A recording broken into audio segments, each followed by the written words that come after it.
noches a todos ustedes los presentes. Vamos a comenzar esta séptima versión del Festival Kaori Teori junto a mi acompañante de esta noche, más conocido como el tío Manu. Y ahora no coge PG. Y ahora no coge Karoe, Arohanui Kuru Tato, Mau Pukurano Tkainga, He Aroha Kuru, Ite Ahi Ahi Pone, Kite Hua Tato Ai Pai Mai, Yangarina, Ete Hokuruai. Maururu Manu. ¿Cómo se siente el público? ¿Están emocionados? Tenemos grandes sorpresas para ustedes el día de hoy. Así que con un fuerte aplauso, un fuerte pero fuerte aplauso, por favor, esta gran noche de nuestro gran Festival Kaori Teori 2025.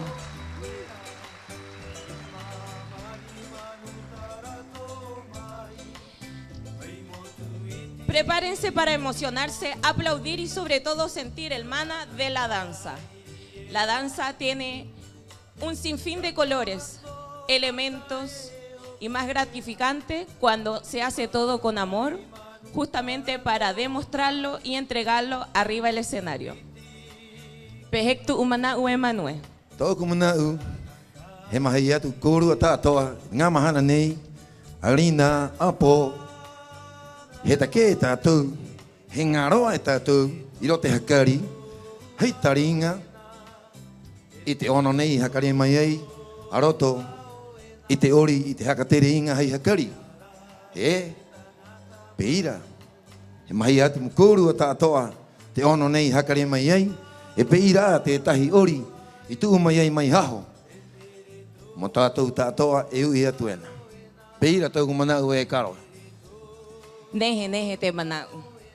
Ete maua ayo te kainga, iroti te mata o te rapanui, e haka unga atu, etahi aroha, etahi hai, etahi hongi, nui tetu mo korua tatoa, e mata itai maiena korua, itkon hareera.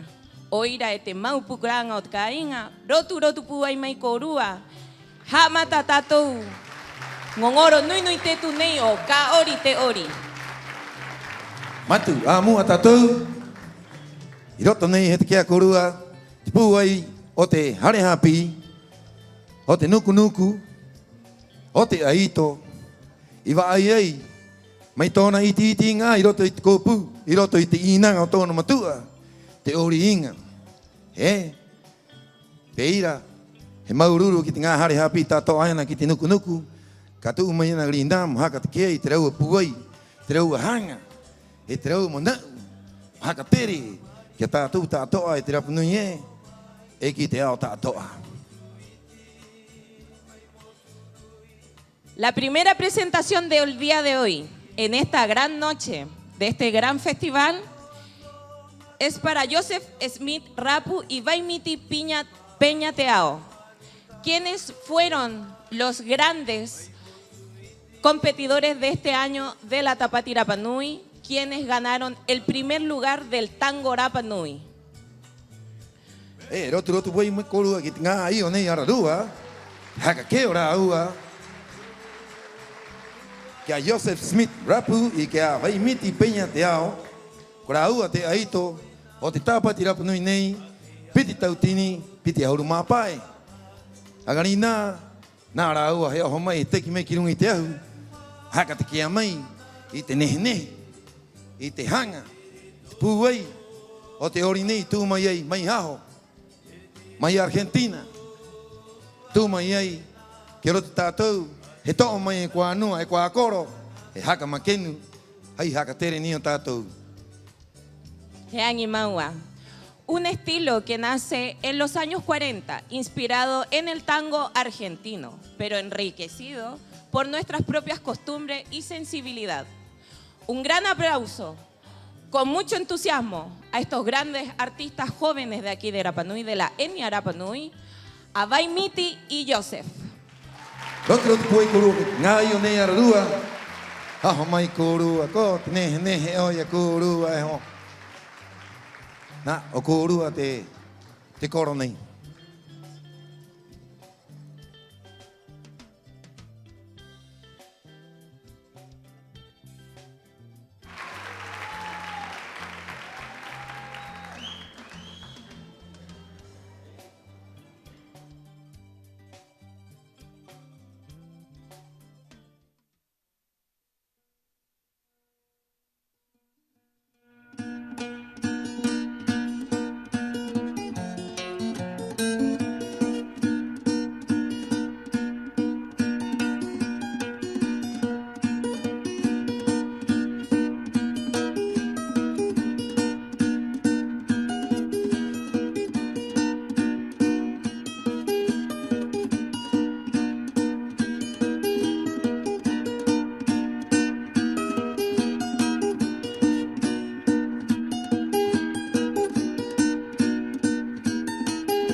Rotu puai mai korua.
Rotu puai mai korua te hua ai e.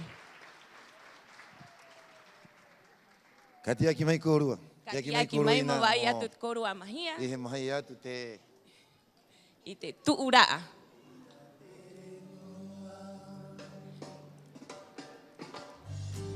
Etahi rotu. Puai, haka puai mai korua te rotu mo te ngā aito nei.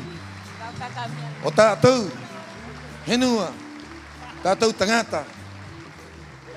Man. Nehe te rau aori.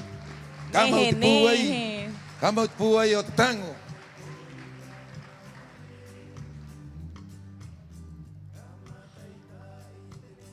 Queremos aprovechar de agradecer a nuestros patrocinadores y colaboradores, quienes son fundamentales para el correcto desarrollo de esta actividad.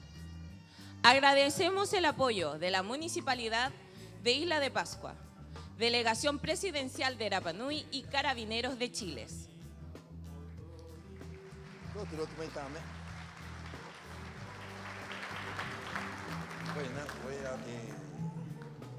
Peirana ki te hakatere inga o te henua superkao ki era tātou o tātou Rapa Nui ki te tautau miro.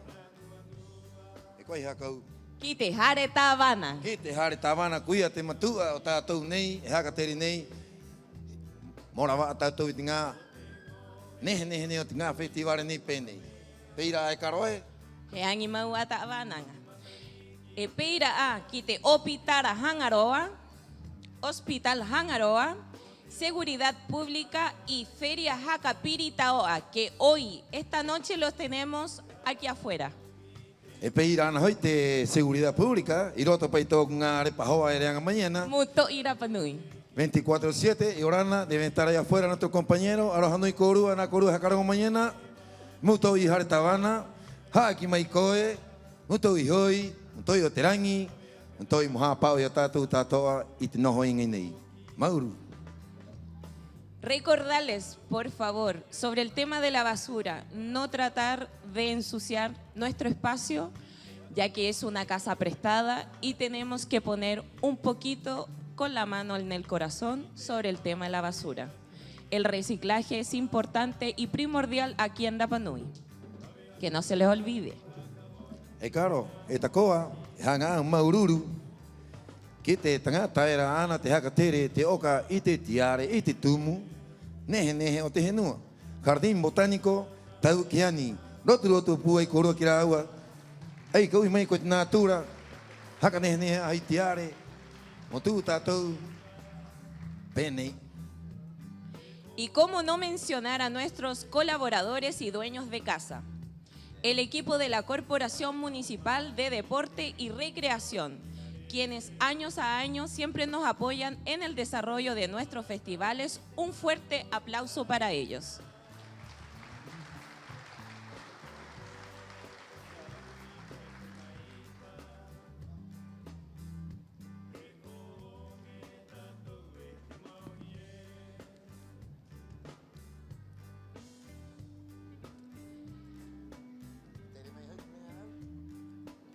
Quiero mandar un saludo enorme también a todos los que están presentes en casa, sobre todo a los coros, a las NUA, a los niños, a quienes no han podido participar de este grato momento dentro de este festival Kaori Teori. Etahi aroha nui nui te tu koru atato ai mata itai maiena iroti te mata o te Rapa Nui. Te mauhua ayot ka ingae.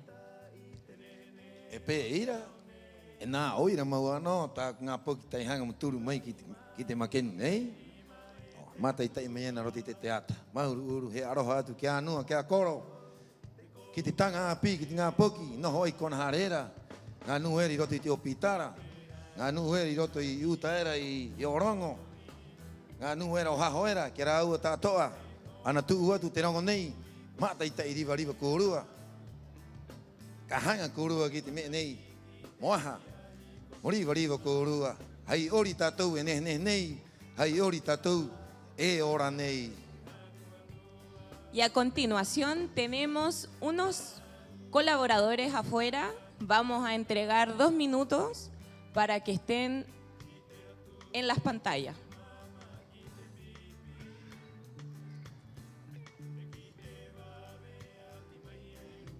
Importante que es el festival, gran festival Kaori Teori. Presentamos a nuestro gerente general, don Samuel Tuki Atan. Muy buenas noches, PG Koe. I orana vaihiria, i orana ki te mahi o tātoa, mataita i mai nei aganira, i te koro nei, i te koro nui nei, tōna i ingoa, Kaori Teori. ¿Ya? Me da saludar al público presente en primer lugar, agradecer su presencia, de poder estar acompañando a sus familias, a sus hijos, a las diferentes agrupaciones en este festival Kaori Teori, séptima versión, como nos dijo nuestra animadora Caroline. Maururu Samie, bueno, en esta instancia tenemos mucha sorpresa para todo nuestro público presente, nuestros niños, grandes agrupaciones hoy se presentarán. Así que esperen, aplaudan muy fuerte. Hai Mahatu para todos ellos, Maururu y Orana.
Tangi o te Māori o poi ke mo tāna manu hoko ai mataweri. Tangi o te Māori o poi ke mo tāna manu hoko ai mataweri. Tangi o te Māori o poi ke mo tāna manu hoko ai mataweri. Tangi o te Māori o poi ke mo tāna manu hoko ai mataweri. Tangi o te Māori o poi ke mo tāna manu hoko ai mataweri. Tangi o te Māori o poi ke mo tāna manu hoko ai mataweri.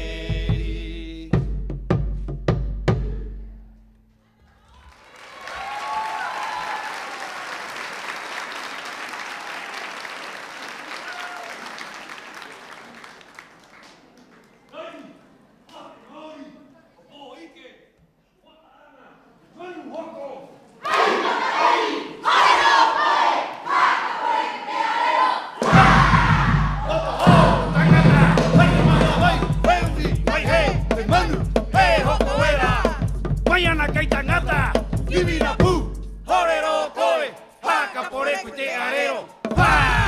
Moto o ku tangata, vai te mana vai, vai he, te manu, vai hoko era. Vai tua koe ana iri ana hore i te ngao, mora wa mai, tu Manuela, vai te kainga, tutu nei au i te ahi rea, waka ora tau akari hio hio ana, waka ora tau akari hio hio ana, i te tamari.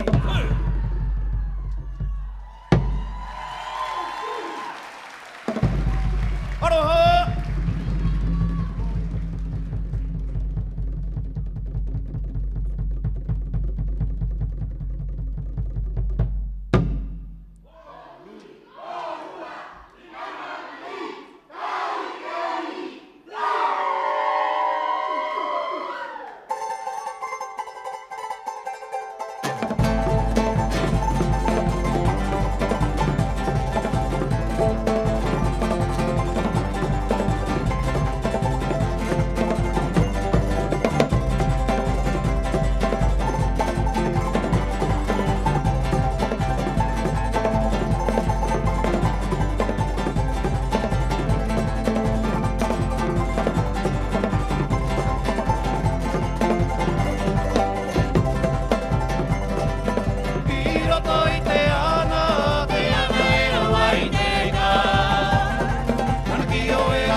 ngoritagia kupura toa ki te vai vai amore vai na malo pototo kupura me tengo ngoritagia kuatia te kope kai te kaina oria te vai o e te rekiriru mai te papa Metele ana ki motu maiori e Kuatia te kope kai ke kaina Ria te vae o e te rekigiru mai te papa Metele ana ki motu maiori e Metele ana ki motu maiori e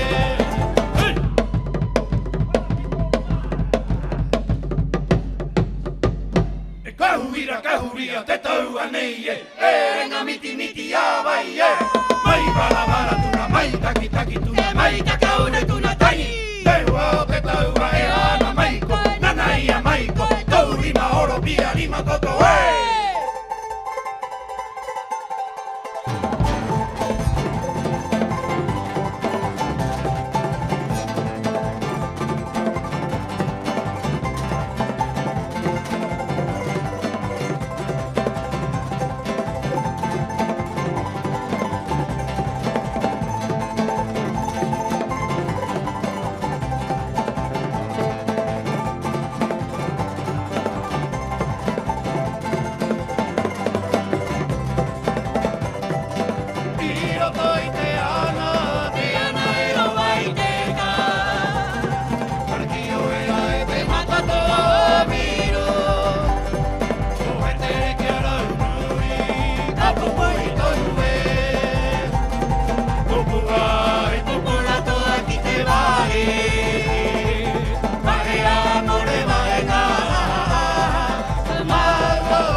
Kahuria te tau anei e Renga miti miti awai e Mai bala bala tuna, mai taki taki tuna Mai takaune tuna tangi Te ua o te tau a e ana maiko Nana ia maiko Tau rima horo pia rima toto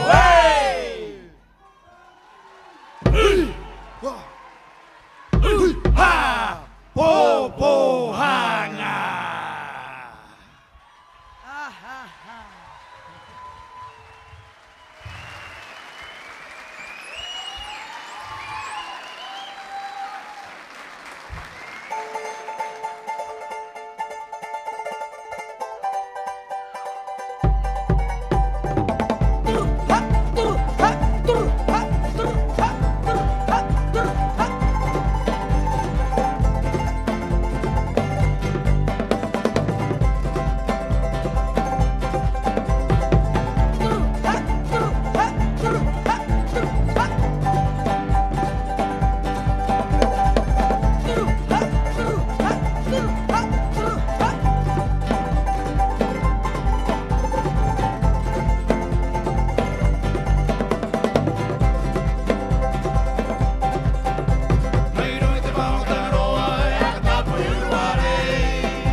Con las siguientes dos canciones queremos dar un reconocimiento, homenaje a un gran compositor, músico Rapa Nui, que ha inspirado a muchas generaciones jóvenes a la música tradicional y al deporte. Charlie Lillo Maururu.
Y ahora queremos invitar a todas las damas, tías, abuelas, primas, como dijo Maruilla, en la invitación del grupo, que nos puedan acompañar al escenario para bailar Babe Puna Puna junto a nosotros, estilo monitoreo, junto a nuestro querido público. Así que dejamos invitadas a todas nuestras damas, tainas, primas de Rapa Nui, que vengan aquí al escenario junto a nosotros a bailar Babe Puna Puna.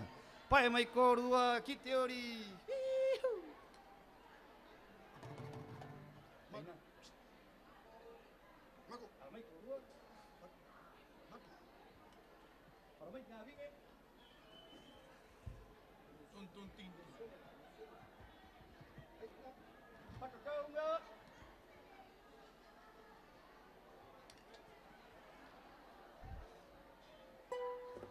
Eso es. Habrá una primera fila de bailarinas con trajes de negro, detrás todas las que vienen del público a acompañarnos en este día, haciendo filas atrás de cada bailarina. Elijan su bailarina favorita y ahí se van acomodando.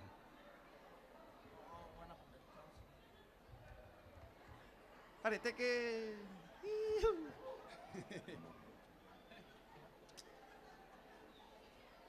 Pangata, papoit ngabi, kaunga, hakaunga.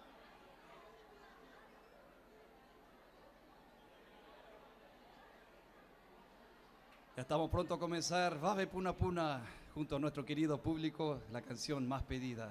Koruata toa haihanga haihere koateres maururu. Rima kitumu. Rima kititu, manos en las caderas. Eso es. Taji. Ahí vienen las últimas bailarinas. Vamos, vamos, rapiditos. Venga, venga.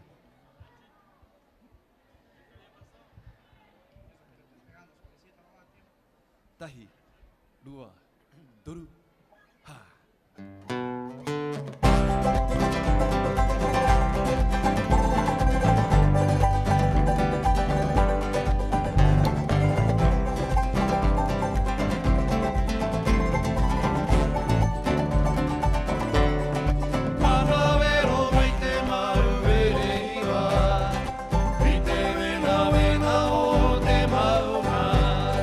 Copa, el turumo acá.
aplauso a todas nuestras bailarinas. Maururu, gracias por acompañarnos en este escenario tan importante que es Kaori Teori. Hakpiria tua. Mahina.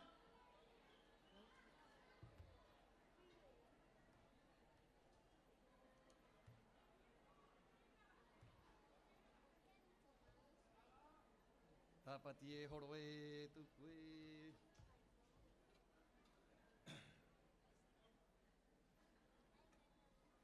Lo llamamos a la producción. Tenemos hoy en día en Kaori Teori. Hak pui trotu rotu. Mote nuku nuku nui nui nei. Mana ma ohi. Hak angaro mai hei kuru yang arina. Iti puai kuru e mau e hoena ki ha hoera. Kiti kona tātoa haka te kia ena pai kurua. Kiti ao tātoa iti mau iti ono nei. O tātou e mau nei. Ko te nehe nehe oi kōrua. Maururu hoi kōrua te nuu paari. Te kōrua pai te reo mauera. Ki tau rea rea haka piriena. Nuu haka tangi. Meho pea o te hau haa mo te tangata ori. Te hau peira te tangata ori e? Eira maua. Invitamos ahora a su representante, Hotuiti Araki Rapu, para recibir el galardón en reconocimiento a su inmensa labor artística y cultural.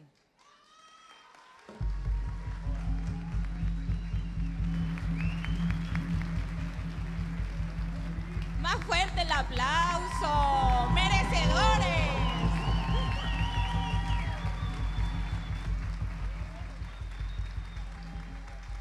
Etihuaye, Maururu, familia, muchas gracias por su cariño, por su amor, por compartir esta hermosa noche junto a nosotros, Kaori Teori, Carito, Tío Manu, Maururu, Korua. Recibimos con mucho orgullo este galardón, lo llevamos todos los años al Kaori Teori desde que comenzó con mucho cariño, un escenario familiar donde podemos compartir con nuestra familia y no solamente que nos visiten en el Temuana, sino también tener una oportunidad de compartir juntos acá. Estamos pronto a partir en nuestro viaje. Salimos de gira internacional a representar Rapa Nui, nuestra cultura, nuestro pueblo, a todos, cada uno de ustedes. Queríamos mostrar una pequeña parte de nuestro trabajo, también nuestra obra que presentamos en la Tapati, que son 2 programas que vamos a llevar a República Checa, Eslovaquia, que vamos a estar 3 semanas en festivales internacionales para luego abrir camino a la exportación de artistas Rapa Nui en España, en Barcelona. Maururu.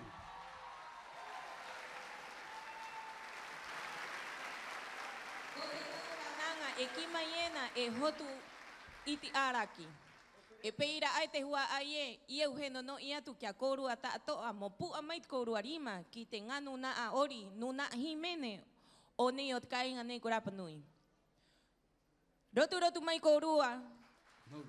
Fuertes aplausos para la gran agrupación de Manama Oji, con el talento de sus jóvenes, que los ha llevado desde cuando eran niños. Me acuerdo cuando estaban en el colegio.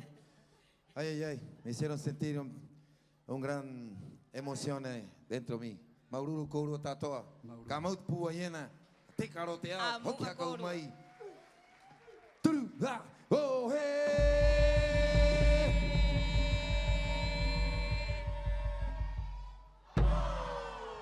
Aroha. Oriho pea. Ene vaenga koe. Apapa mai korua, korua kona, wangiangia korua moteori hope anei. Damas y caballeros, nos despedimos con esta última canción, la última canción que hemos compuesto. Tiene letra en español, seguido de Topatán y Matatoa, grupos que han compuesto en español para transmitir una pequeña parte del significado que queremos que nuestro público que no maneja Rapa Nui pueda tener. Con esta canción, nuestra identidad, con mucho cariño para usted. Aroha.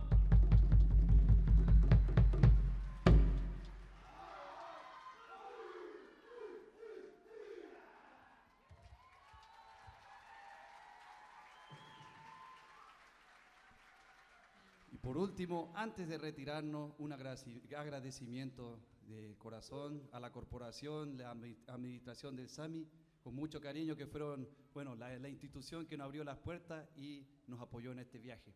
Quienes fuimos puerta por puerta y ellos nos abrieron las puertas y decidieron confiar en nosotros. Así que Maururu, aquí estamos también para ustedes. Muchas gracias, Maururu, del equipo del Corpo. Maururu Korua.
Muchas gracias al equipo técnico. Muchas gracias a Manama Oji. Chiquillos, ¿qué les pareció esta emocionante artístico agrupación? Ko te hao te pua e karo e o te ngā i o nei. Te nuku nei, ka hoena. Ki te ao tātou haka tere mai. I tātou a amu. Las mejores de las bendiciones para ellos en su viaje de ahora, pronto. Quedé anonadada de tanto emociones, siendo que soy bailarina y artista, y créeme que... ¿Qué te pareció, Manu? Au peira atakoa, engaro ano ai eu, e tātou tātoa, te nu uhori. Mauru ki te ngā nu himenena, Nehe te ngā vi e te kahu te tangata, te pata uta u te tātarat me tātoa i angarina te hua ai e. Rotu pu ai mai korua ki te nuna a ko mana ma ohi i roto i te ka ori te ori.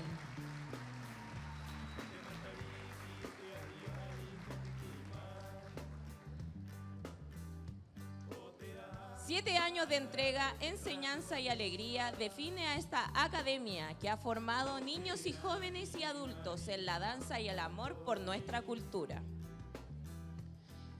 Peirana, e hakatere inga, o te ori inga, hei ori urbano, afroamericano, e te ngā ori inga o tātou maua o te Rapa Nui, en ori style. E hakatere roa, i te raua makenuhanga, aroto, i te hakatere mnau, hei hakari, e ori ena raua. Mau mai te pōnei, i te raua e style hoi ki ere inunga nei, e ko rio mo ki atu e style hei wānanga Rapa Nui, ki atu ki a koe hei wānanga Mariti. Style. Enseñando ritmos urbanos, afroamericanos y ritmos locales. Onioni Style ha promovido el desarrollo de habilidades, técnicas, la expresión creativa y la confianza personal.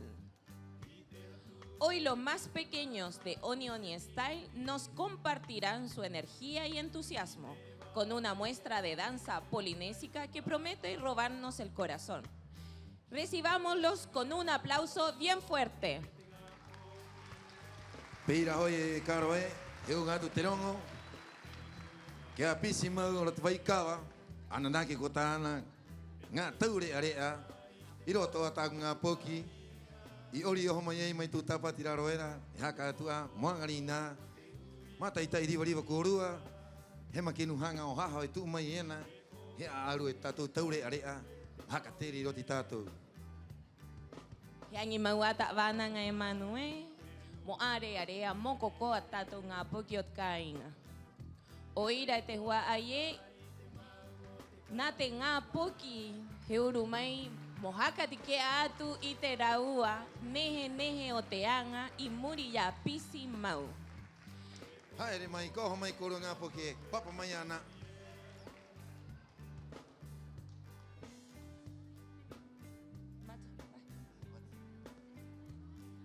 Rotu koe puru ngā poki.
Te pino vai te ui mai te papa e te kona tau o te kāinga ne ki oi au mo turu titika ana ke nai o te one mana topa te ariki e mo iri arunga orongo o te pukarongo i te puku e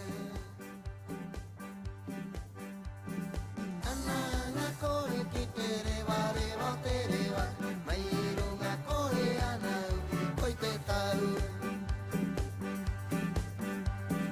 Ananga koe ki te rewa, te rewa, mai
Ella sentada a orillas del mar, esperando su hora de amar.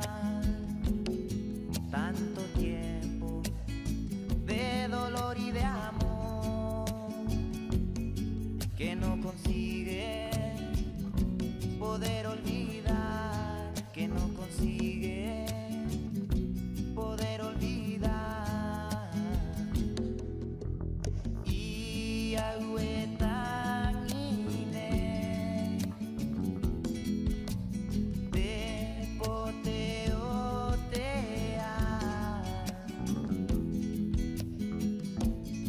que acoe mahatue.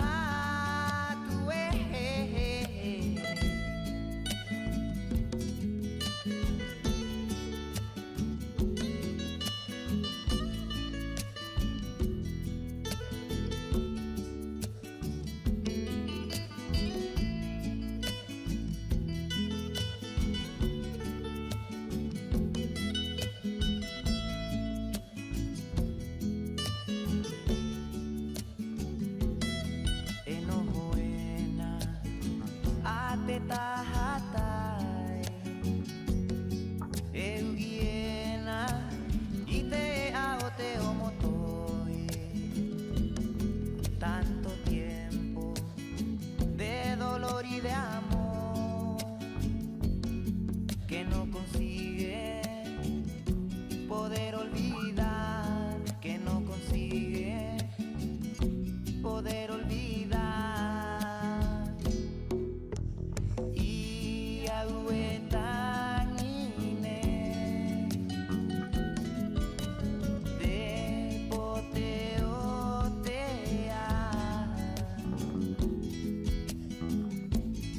que acoe mahatue. Y agüetan ine de poteotea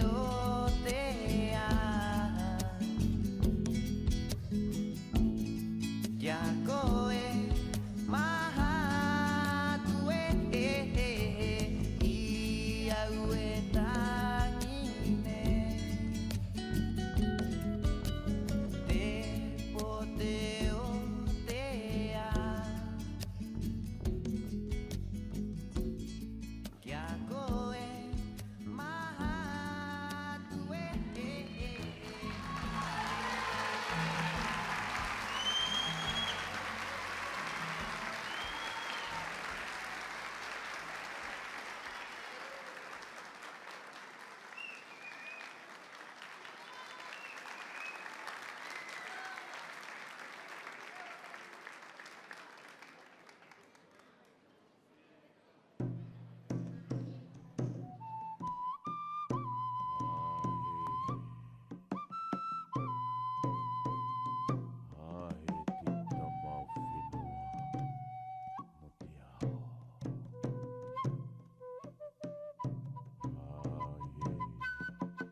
Waha.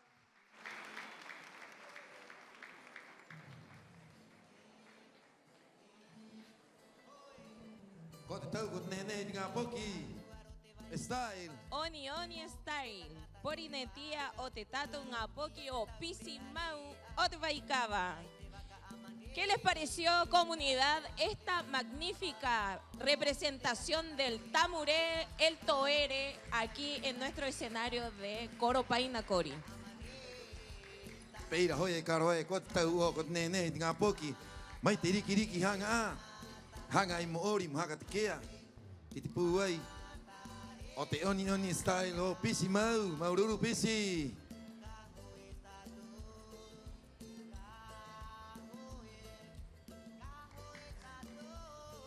Ayudemos entre todos a mantener limpio nuestro entorno. Al exterior del gimnasio encontrarán puntos limpios para separar y botar los residuos de forma responsable. Usemos bien los basureros. El Kaori Teori también se vive con conciencia ambiental. Peira maua te wa aye ina korua korehu te ingo eha ata eha kamaitaki e popori variva iroto itepaho ina kohoa hapa tatu kona hapa tatu hinua oni otkai ngane grapanoi. Ete wa aye ina korua kotere. Eu ia tuena we karoe. Ina he koto kona toe mo mai kiroto. Hui atua pena te me hanga. Turu mai koru mate itai.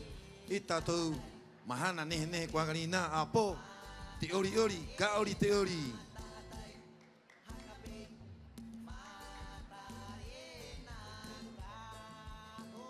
La danza como terapia, como escape, liberación, como celebración de la vida. Esa es la filosofía de Nanue para Fitness.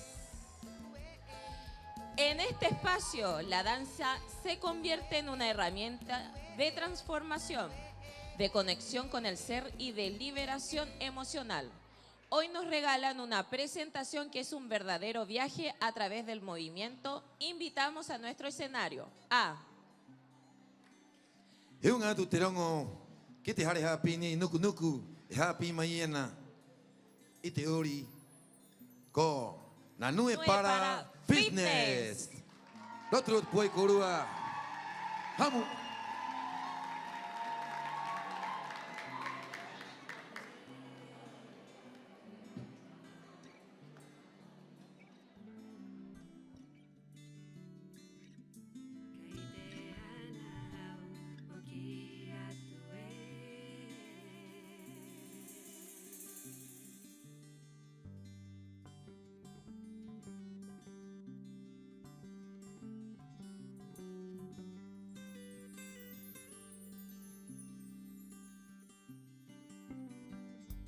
Te parauti ai o hanga tuana au E te paenga po uri nei o kue Kai hanga ana mohaka takea atu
Ka honi honi mai koe, ka tarai mai koe, I te tahonga I te rei miro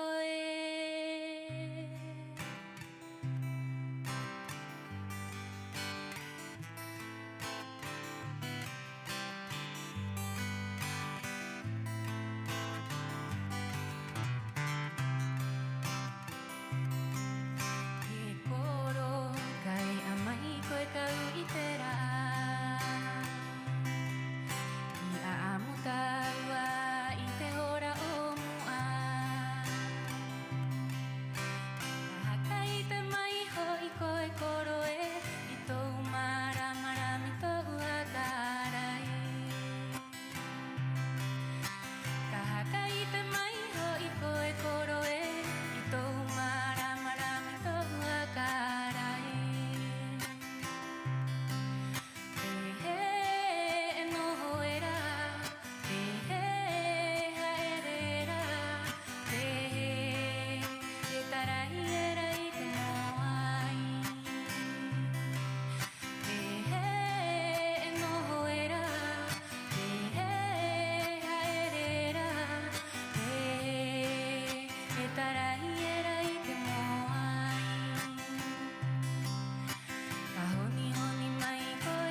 sonne, mon côté sombre sort. J'suis assis dans la poche, montrant nos derniers iPhone. La go elle aime ramasser, franchement c'est pas compliqué. Ce soir t'es mon trésor, elles sont pas taille, passe muraille. Je sais j'suis bien entouré, personne peut nous égaler. Cassé, déhanché, ta sœur elle crie, assuré. Je sais j'suis bien entouré, personne peut nous égaler. Cassé, déhanché, ta sœur elle crie, assuré. Elle aime mon chiba, elle aime Brady, elle trouve toute la nuit. Elle aime mon chiba, elle kiffe quand c'est violonné, assuré au microphone.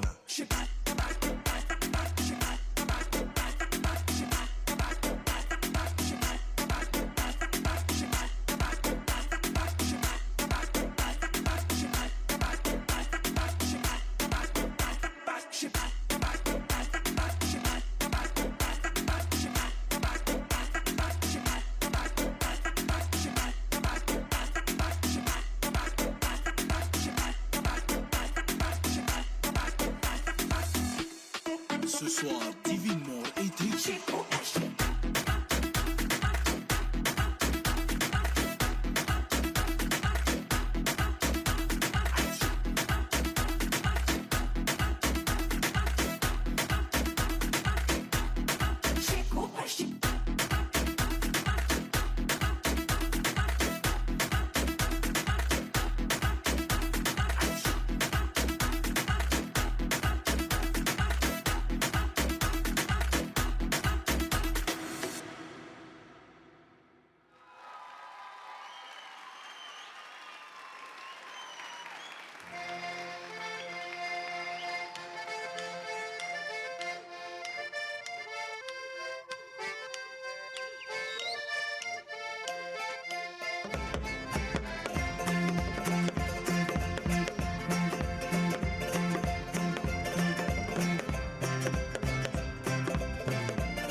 Mon côté sombre sort.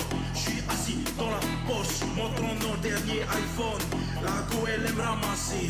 Franchement c'est pas compliqué. Ce soir t'es mon trésor, elles sont pas taille, passe muraille. Je sais, je suis bien entouré. Personne peut nous égaler. Cassé, déhanché, ta sœur elle crie, assuré. Je sais, je suis bien entouré. Personne peut nous égaler. Cassé, déhanché, ta sœur elle crie, assuré. Elle aime entendre Shiba. Elle aime Brediti, trouve toute la nuit. Elle aime entendre Shiba. Elle kiffe quand c'est violent et assuré au microphone.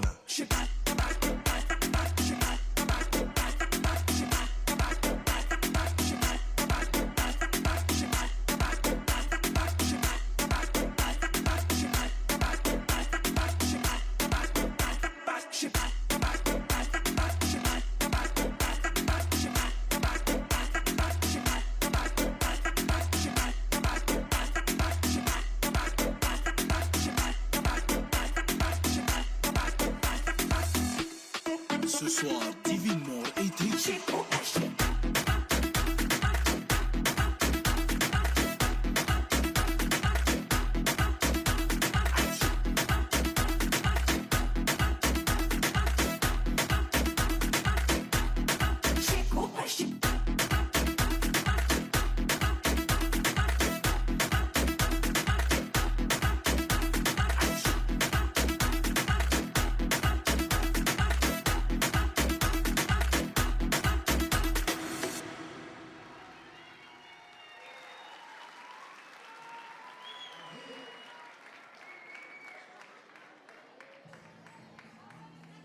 Waha tena nue para ko kau atua i runga i te ahu. Rotu pu ai mai koru e te hua ai e. Reka no. Te tau o ngā vi e nei.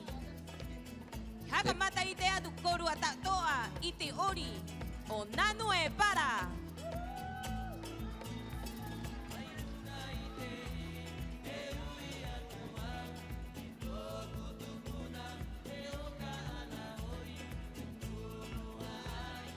Un fuerte aplauso para todas estas bellas mujeres.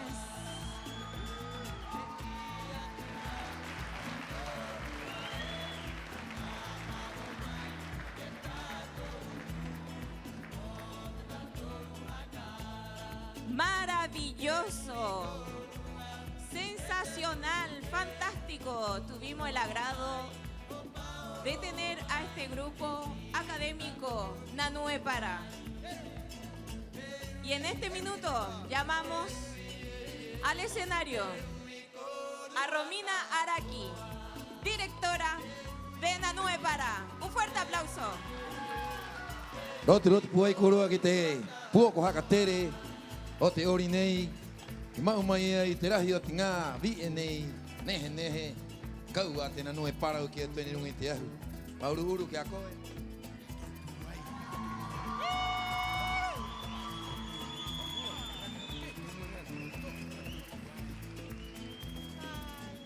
Más fuerte ese aplauso.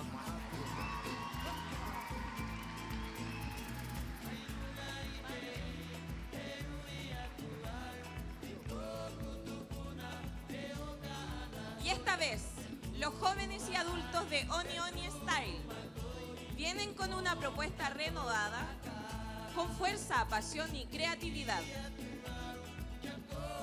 Son el presente y el futuro del arte en nuestra isla. Acompañémoslos con la mejor barra porque lo que viene es pura energía de Oni Oni Style en espera. Peira hoi e karo e kora ua te angarina. Mātou te tuei, kora ua te api.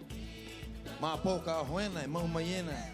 I te ori nei, Oni Oni Style, i muri a Pisi Mau. O te waikawa. Rotu poi kura ki te ngā poki nei ka homaiena, taure area. Hora rahi, mahana rahi, ara ua, i haka atuai, i haka titika ai. Motano ro ki angarina. E angi maua ta wana ngai manue. Mo mahia atu ki a koru a ta atoa i te ori. O te taure area o te tanga api. Haka te kia atu i angarina i te ponei i runga i te ahu nei. O koro pai na kori. I roto i te. Ngongoro nui nui te tu nei. Ko ka ori te ori. Y ahora tenemos el agrado de presentar a Oni Oni Style. Aho mai.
Porque si pata epo. Au-dessous d'un pamplemousse en compagnie des animaux. Kivama Itakai et mon chat Levi. Dans la gasse y'a beaucoup de bière, beaucoup de verre de rhum. Doudou Tama Aki le bichon débarque avec sa Suzuki. Depuis que je suis jeune, où est la fusée?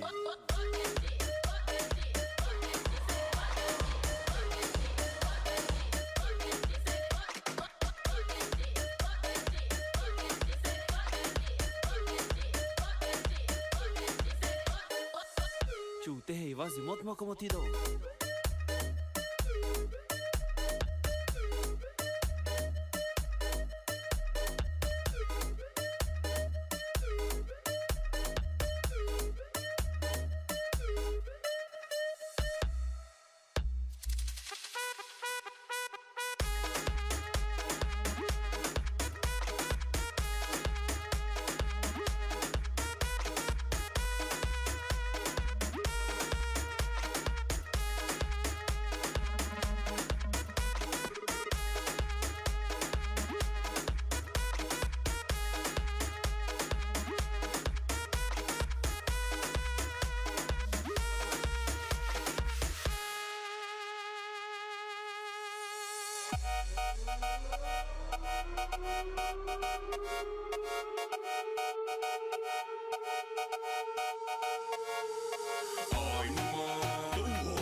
so when you're X-rated, how I do them a X-rated.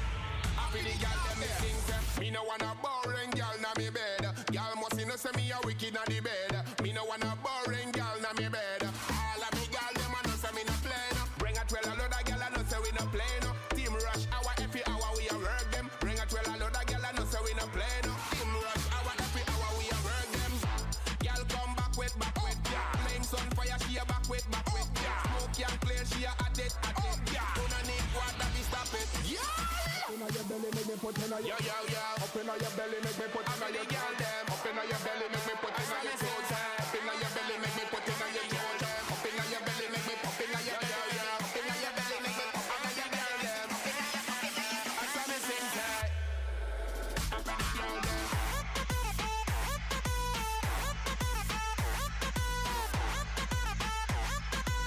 I'm not a player, I'm just buckle up.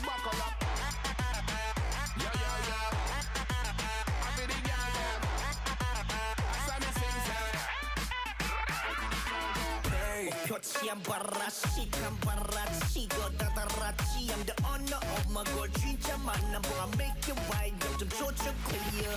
정적을 깨버리지 나의 trigger fire. 저끝까지 관력을 더 위로 올려. amigo. Feeling in my truck, yeah, you want that ride? Boom. Hit you like a truck, I'ma make you fly. Vamos, I know that you want it. We can love the bond, boom. Ta-ta-ta, I'ma make it boom, boom, boom, boom. Vamos, I know that you want it, boom. Chaos, we so catastrophic, boom. Ta-ta-ta, I'ma make it boom, boom, boom. Drop, I go draw my bullet. Those time, ego. La vida loca, ego. Good shot, drop, I go draw my bullet. Those time. La vida loca, boom, boom, boom.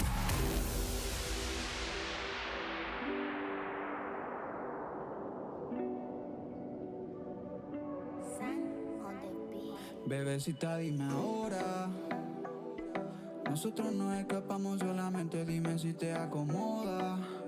Que la mirada descontrola. Y tú sabes que te quiero ver así, como que quieres algo y no llego a la hora. Y sabes que me pongo nervioso, me pongo odioso, me siento en la ola. Andamos en el Camaro, los bandidos con las nenas, con las tres morenas y su curvita. Hace que me pegue se las dé, ella quiere que le dé y que siga. Andamos en el Camaro, a los bandidos con las nenas, con las tres morenas y su curvita. Hace que me pegue que ella quiere que yo siga y que yo siga. Ya mandé par de cartas pa' tu buzón. Estoy buceando, pero tu corazón. Y si tú quieres ir para el parizón, estate atenta porque nos vamos a pegar la misión. Y yo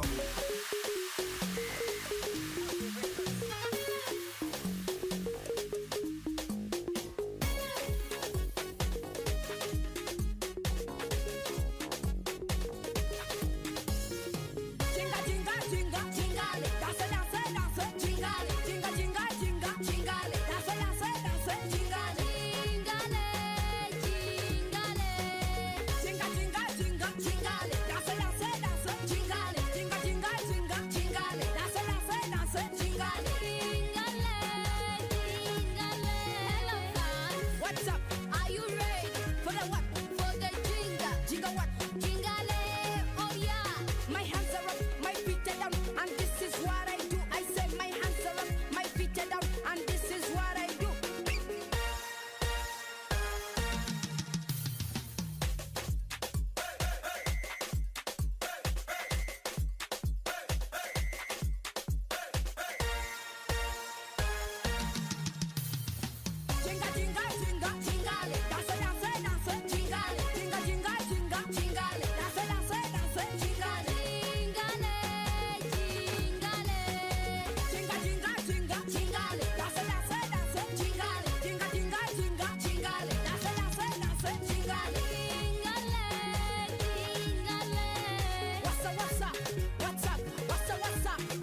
bam bam bam.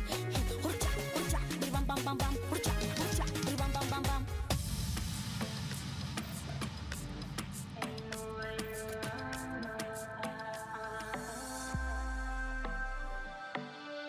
Se acercó y preguntó por qué tú eres tan bella, que de donde yo era, Audequía tu vena, ay caju caju ojera, uy que a la roca, tú mi loco y yo estoy loca, ven y dame un besito en la boca, tengo lo que a ti te provoca, le gusta cuando sus labios con los míos chocan, cree que me tiene pero se equivoca, cuando me ve con otro se descoloca, se alborota, se desenfoca, anahanga koe, irotito makenu, ekimi me koe, ekimi me koe, ekimi me koe.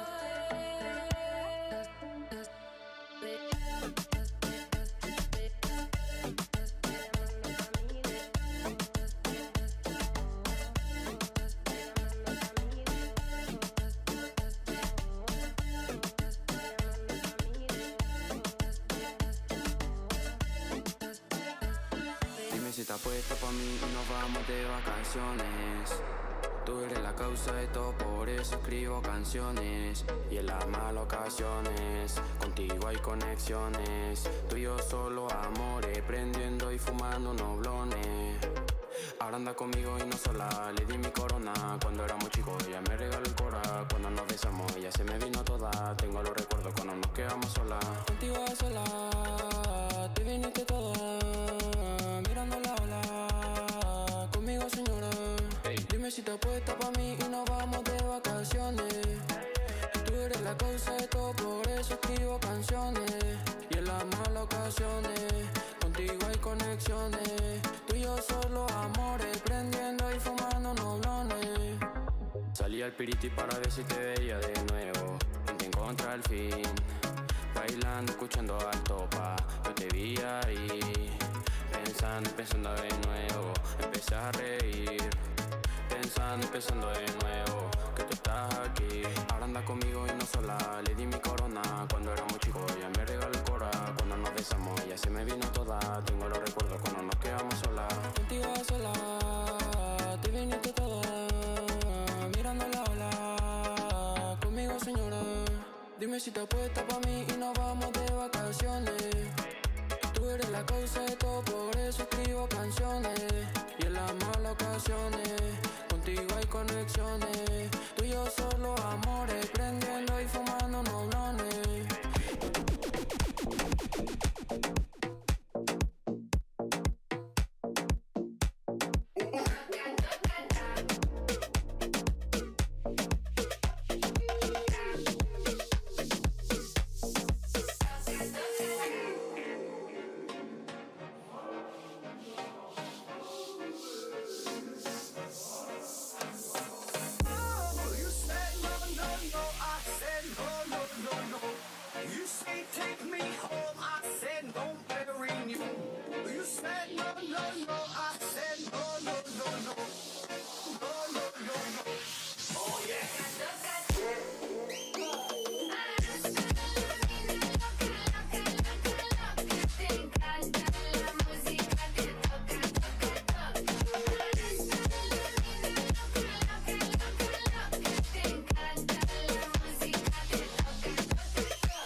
tu le caoi tinga taure area nei.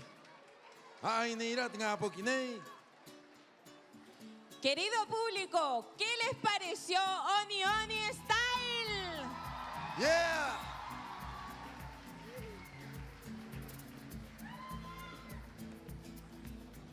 Quiero oír grito, quiero oír aplauso por estos jóvenes.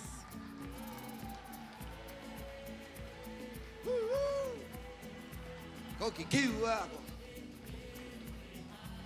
Peje tereka etegua ayeta taure area wangrina. Ko tere kao tinga poki taure area nei wangarina. Mau menyeni treu ori. Mai ha hoera que ere coro occidente. Maururu kao mai. Matau nei que acoe. Mo ori mo oni oniatu. En este minuto llamamos a Pisi Mau al escenario. Este pisi mau or te vai kawa, koho mai koe. Koe ko ta nuna ori stai. Rere mai ko Yo gimi te ahu. Un gran aplauso, por favor.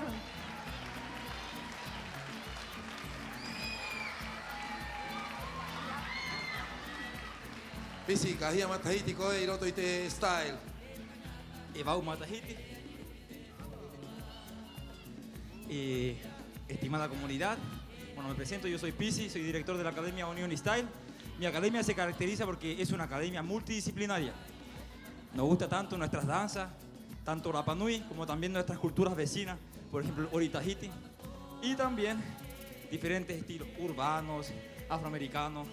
La verdad, nos encanta ponernos nuevos desafíos y bueno, hoy día pudieron ver un poquito de la muestra de nuestras jóvenes adolescentes y el grupo de jóvenes adultos. Mañana se va a presentar nuestra academia de los más pequeñitos, así que están cordialmente invitados para que también puedan presenciar. Acá hay algunas acá bien motivadas. Y eso, muchas gracias por su energía, por su ánimo y eso. Maururu. Muchas gracias a ti por estar esta noche en este escenario de este festival Kaori Teori. Maururu Epicie. Un fuerte aplauso para Pisi y su grupo Style que nos trajo esta noche. Y te pones nei mohaka makenu tatu. Haka ori ori te hakari. Desde el 2005, Vanessa Roe fue instruida por grandes maestros de la danza, tales como Raquel Roe, Keva Atán y Pantu Tepano, y hoy mantiene su interés por transmitir dichos conocimientos a nuevas generaciones. Su academia Tejei Mana, con más de 50 alumnas, es el corazón de su vocación. Esta noche agradecemos su entrega y le damos un aplauso a todas las que hacen posible este sueño. Rotu puai korua ki te hare hapi nei. Tejei Mana. Mau manyeni treu ori treu ngā vie. Haka nehi tatu ponei. Te rahira he ngā vie. He te tangata. Inatoe. E iroa te tangata. Tangata e rahi. No atu. Mau mai, rotu puai korua ki te guru nuna nei ka homayena. Tejei Mana. Tejei Mana. Rotu puai korua.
te mana Nei roti a koe Nei roti a ia Nei roti tātou mahua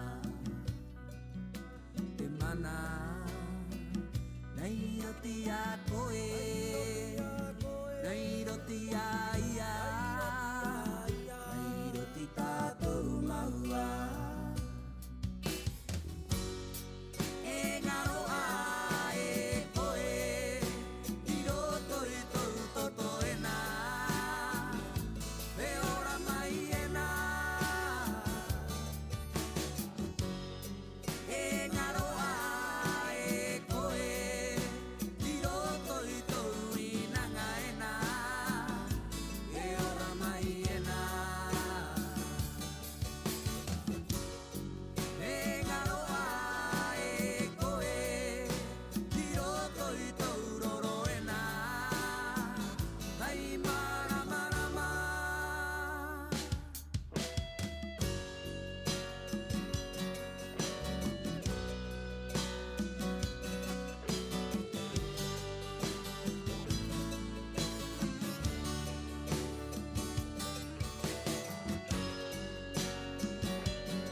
Nei roti te raa, nei rote ua, nei rote tokera, nei rote mahina, nei roti te kuhane, o te tupuna.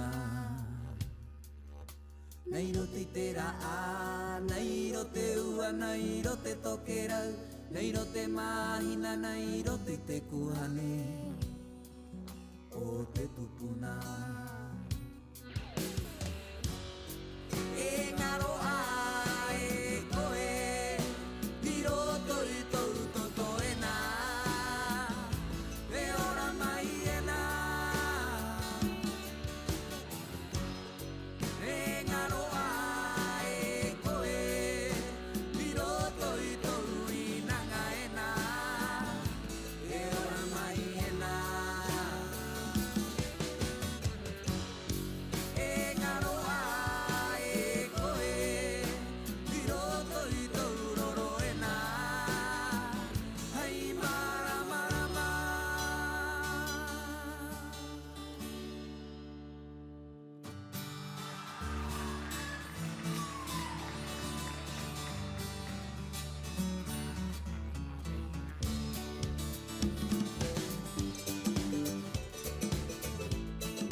Te va e iro te pukeho E angi angi e maa i runga i te ahu E Pirinei E moa e tapu E uki e hakarongo Te haka te ringa o te hau Rapanui e E moa e tapu E uki e hakarongo Te haka te ringa o te hau Rapanui e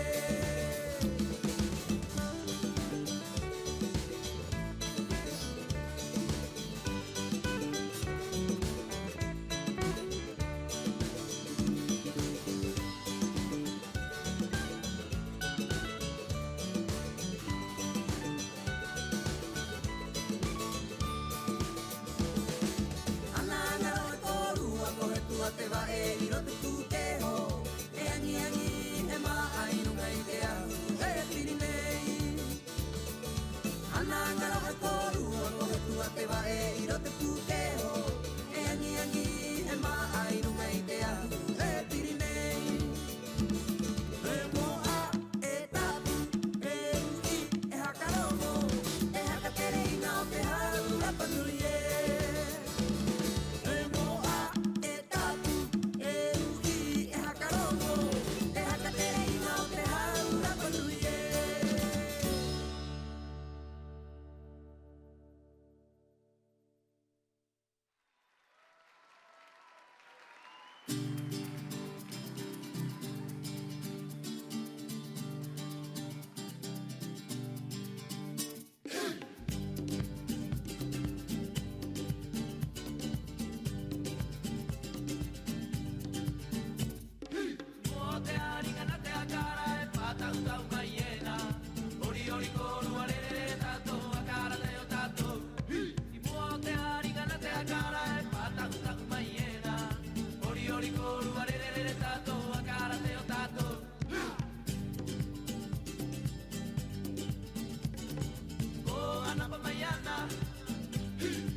Esta harigae,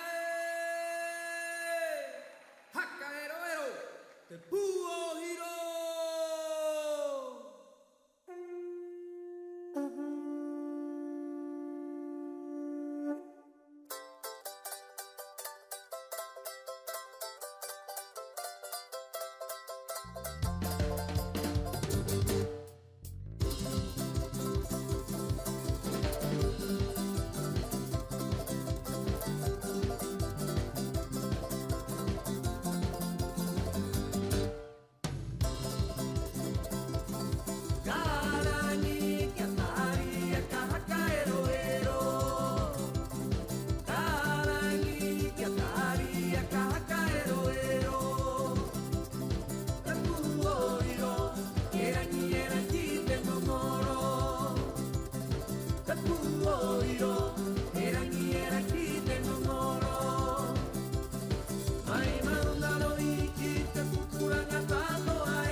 te haamatara o te iea. Ua poli te atua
topeu e toa amu e i hiroa no tonu nā a tau e a tau.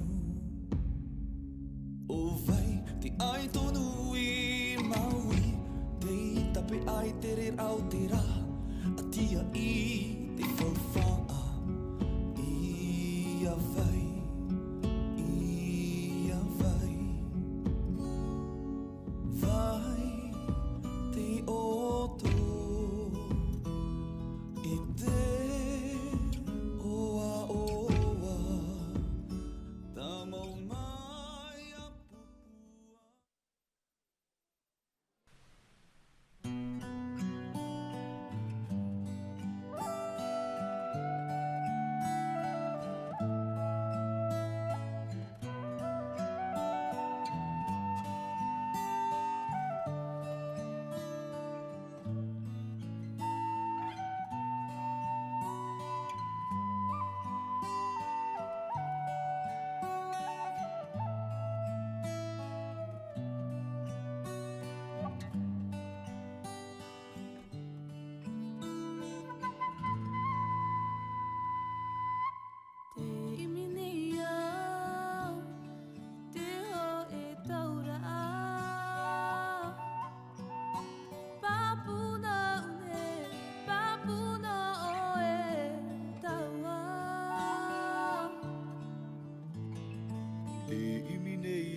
Pati te are ini a I tō taua ne awe a Nā te rai, nā te taua, ia pipiti, e ora I hoa no atu te vero, no atu te oto, no atu te hepo hepo rahi, ia hupe ia uhi, ia mate toaho. Here vai noa, nā te rai, nā te ataua, ia pipiti, e ora I hoa, no atu te vero, no atu te oto, no atu te hepo hepo rahi, ia hope ia uhi, ia mate toaho. Here vai noa,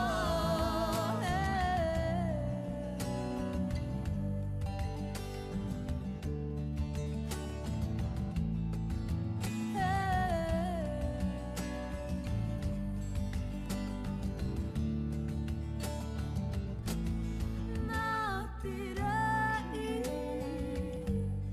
nā te ataua, ia pipiti, e ora I hoa,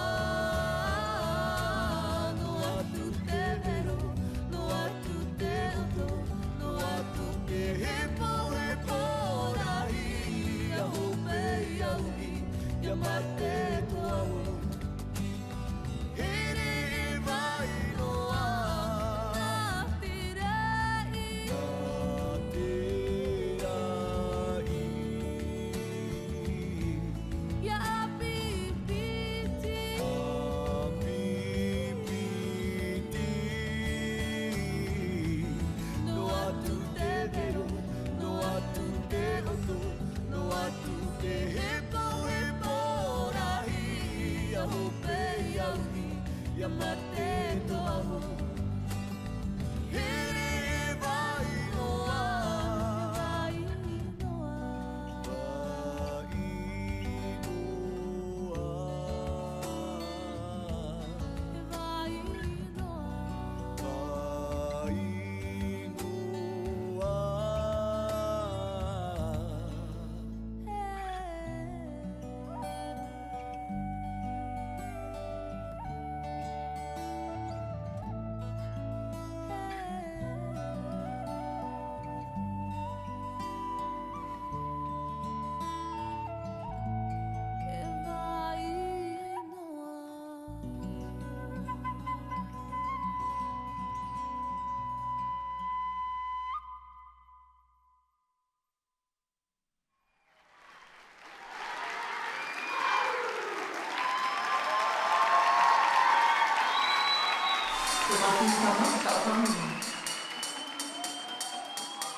Maca.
Tomatu itama kau hanu.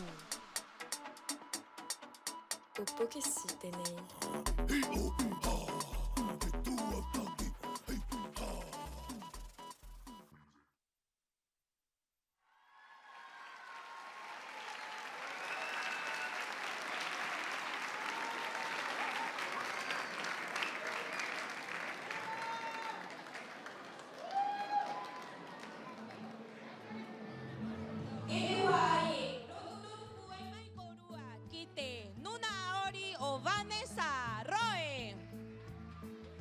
Un fuerte aplauso para este conjunto hermoso de nuestras chiquillas, Teheimana.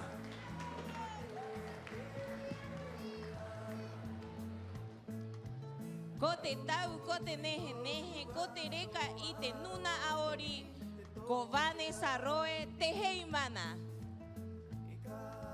Y a continuación,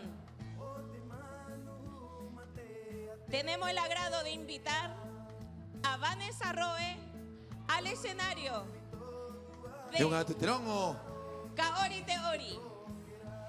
Kaho mai koe karere hakau mai ko kirungi te ahu. Vai te tu mahia. Me iti hoit me nei. Me nui nui. Te hua ai tato ai te ke ai ta anga i muri ta nuna. Vananga mai ko te vananga. Un fuerte aplauso, por favor. Yorana, solamente agradecer a todos los que nos vinieron a apoyar y agradecer a cada una de mis chicas que acá lo dieron todo. Hasta el mismo vestuario nosotros lo cosimos, lo pintamos, hicimos todo. Así que muchas gracias. Gracias a ti. Muchas gracias. Aururu ki te Academia Aue Teheimana e te huai ina koro ko tere rahi ai haho e horo ai te kai i te vai e hui koro ai te ingo ingo te hata mai ai roa te pahu mo hao ki roto haka mai taki tatou aringa tatou kainga nei korapa nui. De igual forma, comunidad, un gran petición, no botar la basura. Recuerden que es un lugar hermoso nuestra tierra, Rapa Nui. Hay que ayudar a Orito Reciclaje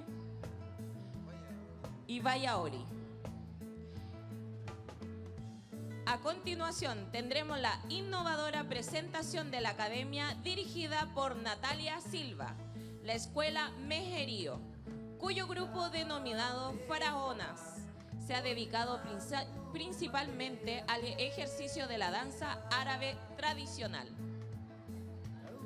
Na hoi te rongo na e turmiena te hareha pinei o te nuna ori o te árabe mai te oriente mau mai ai te oriena Haka te kia me ki tātou. Pehe e ori mai e rara ua.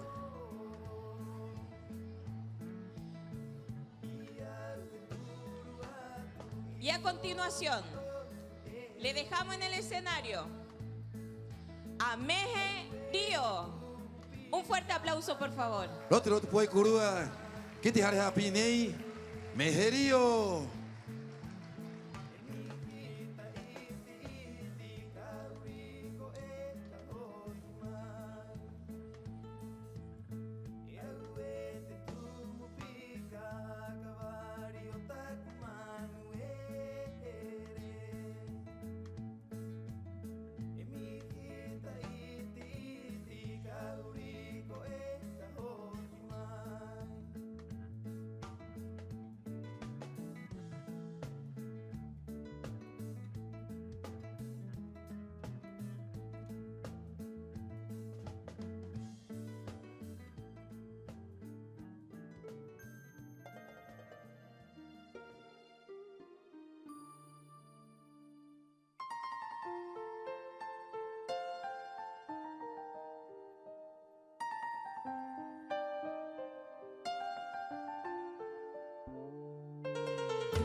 أبسبس أبسبس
لو تشغلني شحطة قلبي لا اسمع مني وحب قميص حرص فكك شوقي شكك جرب شوفنا انا هعمل ايه لو تشغلني شحطة قلبي لا اسمع مني وخف عليه حرص فكك شوقي شكك جرب شوف انا هعمل ايه طب اسمك ايه يا وسة وكلمة موسى دي أقل كلام يتقال بس بس أقول لك كلمة في سرك يا غزل محتاج خيال أبسبس أبسبس بسبس بونبون ملبس يا واد بسبس والحشو ملبس يا ولد بسبس ده السلك ملمس بسبس القلب اتحمس بسبس طبت يا بسبس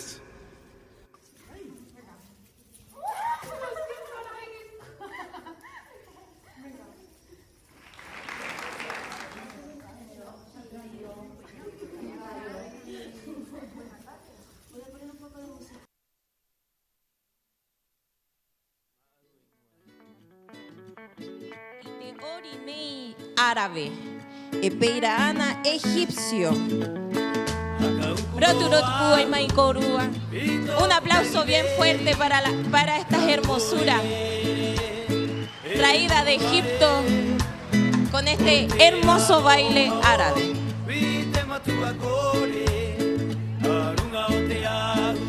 Y a continuación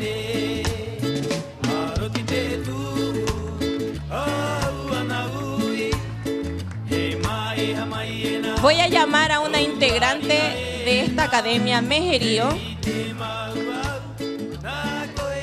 que pase a buscar el galardón. Dominique se encuentra. Un fuerte aplauso, chiquillos.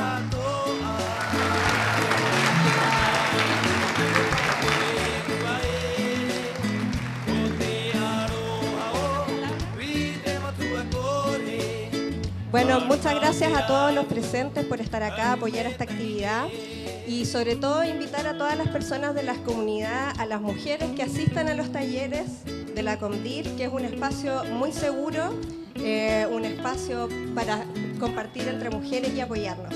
Y sobre todo darle las gracias a nuestra profesora Natalia por todo el trabajo que hizo con nosotras, así que eso. Muchas gracias, que disfruten.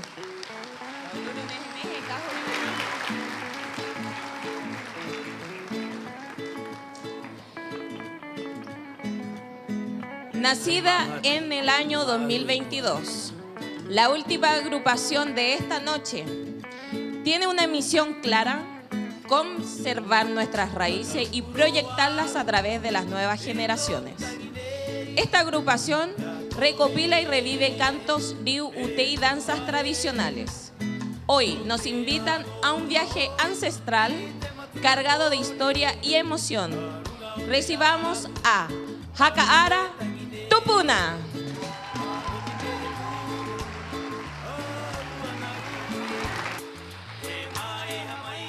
Este hua ayot kaingae, it horani, nate nuna a, o te tatu kaingane, ko Hakaara Tupuna, He mata ite atu korua tatoa. Ite ori, ite himene, ite riu, ite ute. E peira a. Ite aroneo te tupuna. Oire te wa aye. He nono iatu. Mo. Rotu rotu puai mai korua. Kite nuna a. O haka ara tupuna.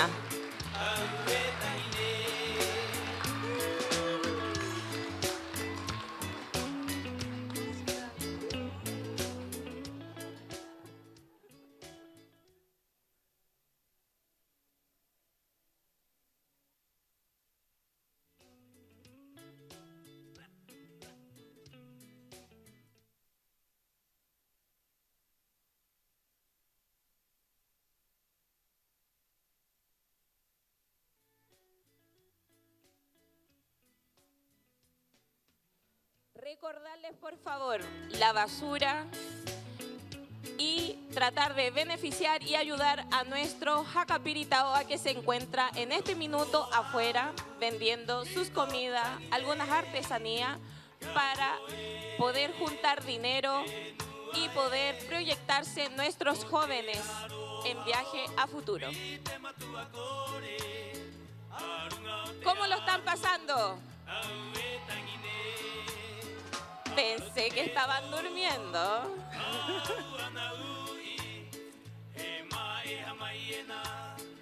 Quiero agradecer también a Canal Mata Oterapanui que está presente el día de hoy para poder mostrar nuestra sintonía a nuestros coro Inúa que se encuentra en este minuto en casa, a mi familia también que me debe estar viendo por el Mata Oterapanui. Agradecer a los muchachos del canal que están hoy en día. Un fuerte aplauso para ellos.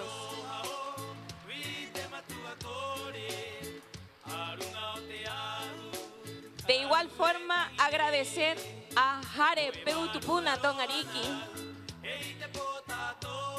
por esta instancia de volver a despertar la danza, que es el festival más grande que tenemos aquí en Rapa Nui después de la Tapati Rapa Nui, que es el Kaori Teori.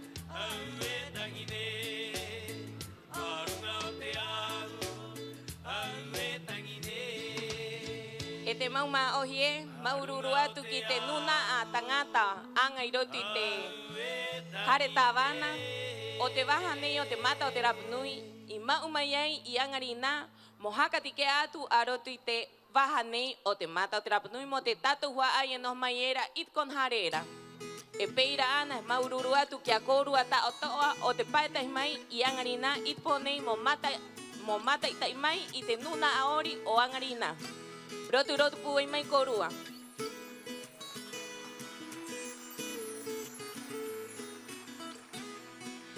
Kite nuna anga takoa o rotit komdir. O te koro paina kori. O cha mai pauro no te tau. Mova ai mai i te baja nei moanga tatu ngongoro nui nui te tu nei ko ka ori te ori. Eta hi rotu rotu puai moraua.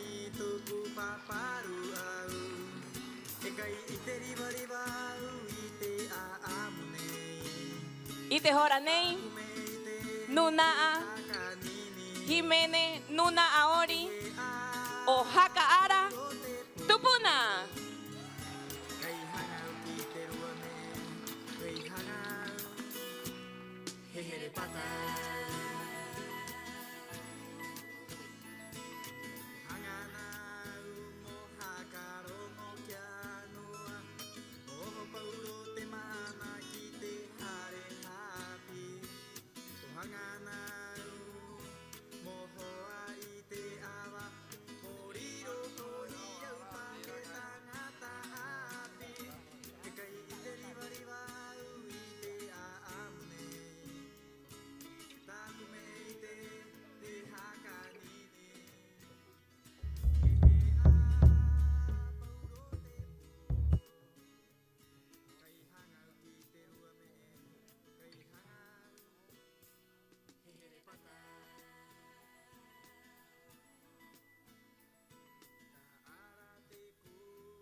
¡Viva la Coruba! Muy buenas noches a todos, ¿cómo está ese público? Muy buenas noches a todos, visitantes, comunidad Rapa Nui, autoridades, invitados a todos. Nosotros somos la agrupación cultural Haka Ara Tupuna. Muy felices, contentos estamos para estar esta noche para presentarle a la agrupación a través de la danza. Muchas gracias a la Corporación Cultura Kaori Teori, que nos hace nacer cada día en esta presentación, que sea todos los años, con mucho cariño para todo usted esta presentación. Maururu.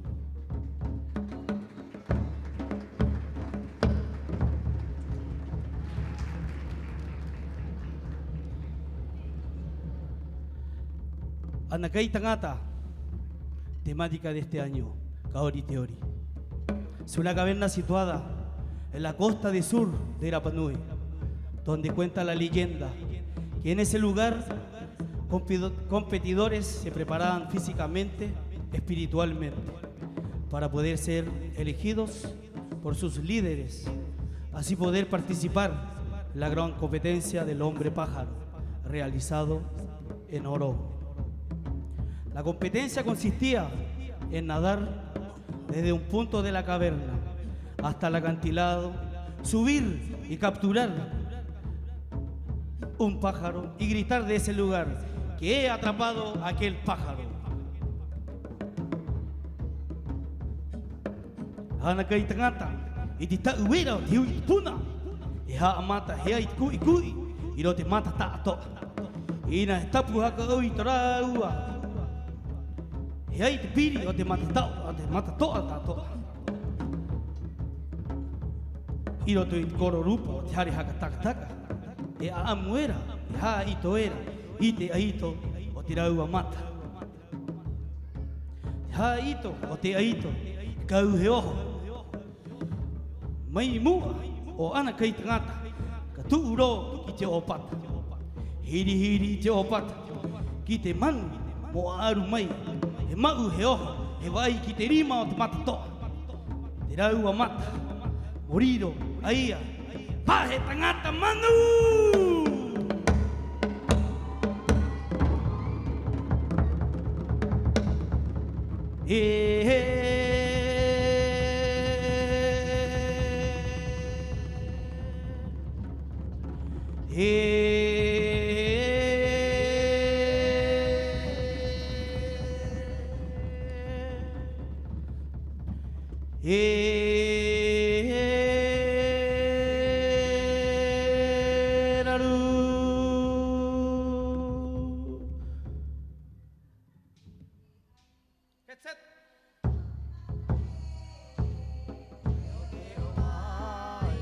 Ki Anakai Tangata, e te aino, o te mata ere, ka keo mai, ki Anakai Tangata.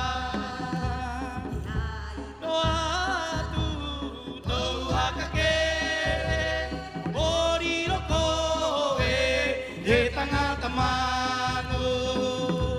Ki hai to atu, tau haka kere, moriro koe, e tangata manu.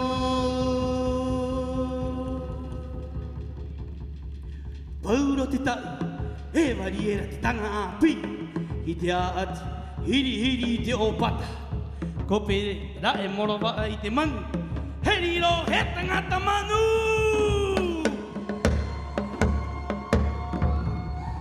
He unga te ronki te ito te mari. Ho, ho, ho, ho, ho, ho, ho, ho, ho.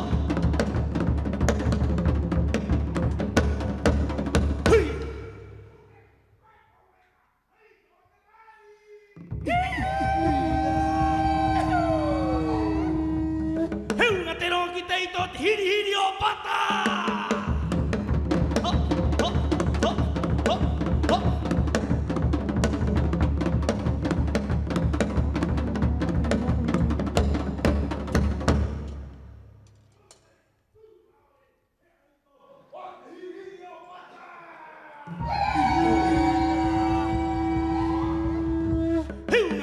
Kiteito Takapi.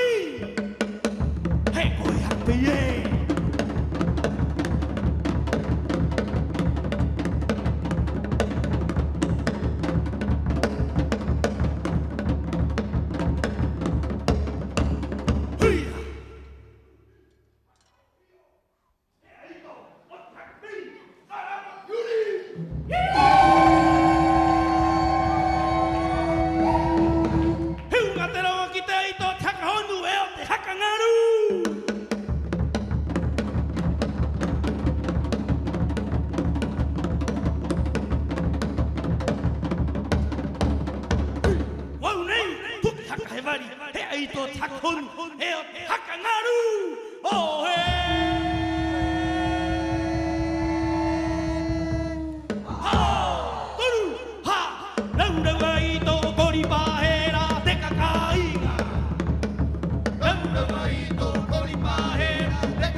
Carañi, yataharia, cacaero, Carañi, yataharia, cacaero,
Pero tú eras como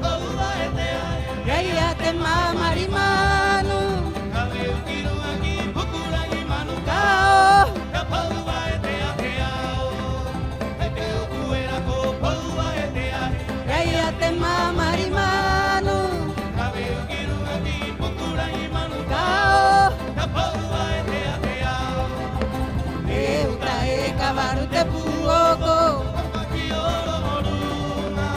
Paki oro morunga kira, hakabari bari oro. Euta e kabaru te puoko. Paki oro morunga, paki oro morunga kira, hakabari bari oro. Inatame kia tuera, todo ia karara. Como le manabata iroto iroto, le ahua ira e. Inatame kia tuera, todo ia karara. Como le manabata iroto iroto, le ahua ira e.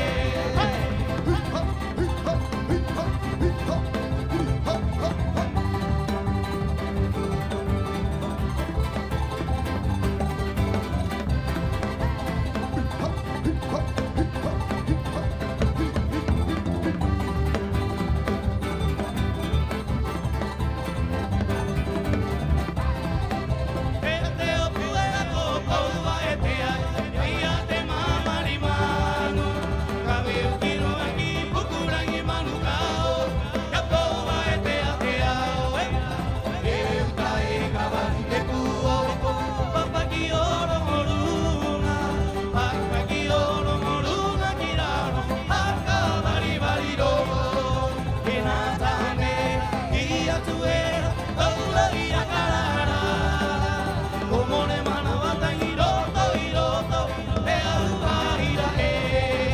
Inatame kia tuera, todo ia karara. Como le manabata iroto iroto, le ahua ira e. Como le manabata iroto iroto, le ahua ira e.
ヘイティティの穴上イエロマリアイテアムコマイアエコアコロ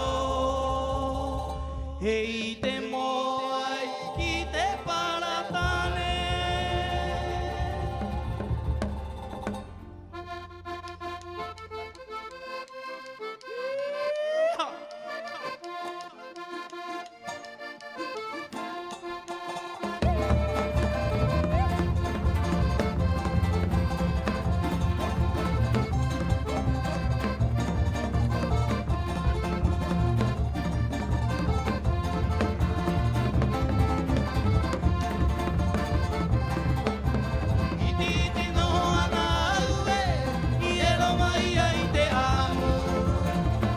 ia e ko a koro e te moa i ki te paratane e hiti no ana ue i elo mai ai te amu o mai ai ko a koro e te moa i ki te paratane kei mata i te hoi a ue i te tumu o te amu o mai ai ko a koro e te moa i o te tupuna kei mata i te hoi a ue i te tumu o te amu o mai ai ko a koro e te moa i o te tupuna mai he mai ora mai toto i turu mai ka turo ki tataku ave akara vai runga i te waka o maruro ai ki te ngaro mai ora mai toto i turu mai ka turo ki tataku ave akara vai runga i te waka o maruro ai ki te ngaro e tahi no mo ai nehe nehe i tāpura e te tuai e i te ora la te nua i runga i te tua papa e tahi no mo ai nehe nehe i tāpura e te tuai e i te ora la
con esta hermosa canción queríamos dedicárselo a un gran artista llamado Carlos Lío Jaoa y a su esposa Angie Pon. Con mucho cariño para ellos.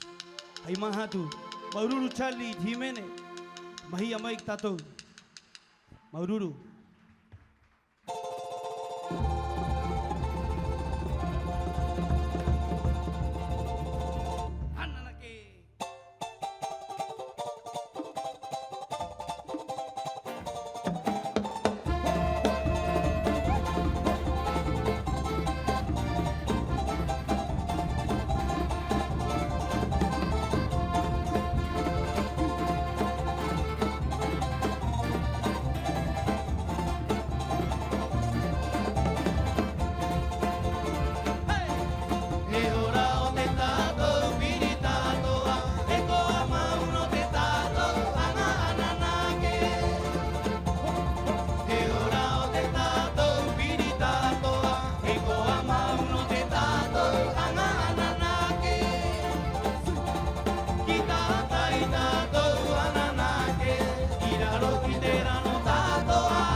Público presente, muchísimas gracias nuevamente. Eso ha sido todo de la agrupación cultural Hakahara Tupuna. Muchísimas gracias, Maururu Tatou.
Yorana Tatou. Thank you very much. Merci beaucoup. Muchas gracias, público.